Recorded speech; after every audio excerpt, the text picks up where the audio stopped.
இது வெறும் கஞ்சி பவுடரா நீங்கள் அரைக்கிறதுக்கு என்ன பதத்தில் வறுக்கணும் அப்படின்னா 2 இது இருக்குது. ஒன்று, நல்லா வாசனை வர்ற வரைக்கும் வறுக்கணும். சரிங்களா? நல்லா வாசனை வர்ற வரைக்கும் நம்ம வறுத்துட்டு அதை அரைச்சிட்டோம்னா சீக்கிரமாக வண்டு விழுகாது, புழு விழுகாது. கிட்டத்தட்ட 9 மாதம் வரைக்கும் ரொம்ப நல்லாயிருக்கும். எந்த ஒரு ப்ரெஷர்வேட்டிவ் எதுவுமே நம்ம சேர்க்க தேவையே இல்லை. எதுவுமே பண்ணாமல் இது மட்டும் இதாகும். கஞ்சி பவுடரில் இன்னொன்று என்ன பண்ணலான்னு கேட்டிங்கன்னா, நீங்கள் கொஞ்சம் ஓமம், கொஞ்சமாக சீரகம், அதாவது 1 கிலோவுக்கு 5 கிராம் ஓமம், 5 கிராம் சீரகம், அதையும் சேர்த்து நீங்கள் வறுத்துட்டு அரிசியோடவே போட்டு நீங்கள் வறுத்துட்டு அரைச்சி எடுத்துக்கலாம். கஞ்சி இதுக்கு அதையும் இப்போ போட்டிங்கன்னா சீக்கிரமாக வண்டு எதுவும் விழுகாது. அதாவது எந்த ஒரு மருத்துவ ஒரு தேவைக்காக நம்ம அந்த அரிசியை சாப்பிட்றோமோ அதோட மருத்துவ குணம் இன்னும் முழுமையாக அவங்களுக்கு கிடைக்கும். இதில் 2வது பக்குவம் என்னன்னு கேட்டிங்கன்னா, அரிசி நல்லா பொரிஞ்சு வர சத்தம் கேட்கும்.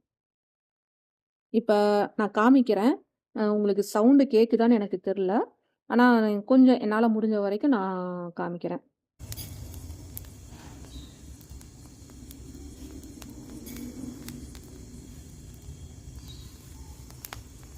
நல்லா அரிசி பொரிஞ்சு வர சத்தம் கேட்கும். நல்லா வாசனையும் வரும். இந்த 2 இதுவும் வந்துருச்சுன்னா கஞ்சி பதத்துக்கு அரைக்கிறதுக்கு தகுந்த மாதிரி அரிசி தயாராகிருச்சு அப்படின்ட்டு அர்த்தம். ஓகேங்களா?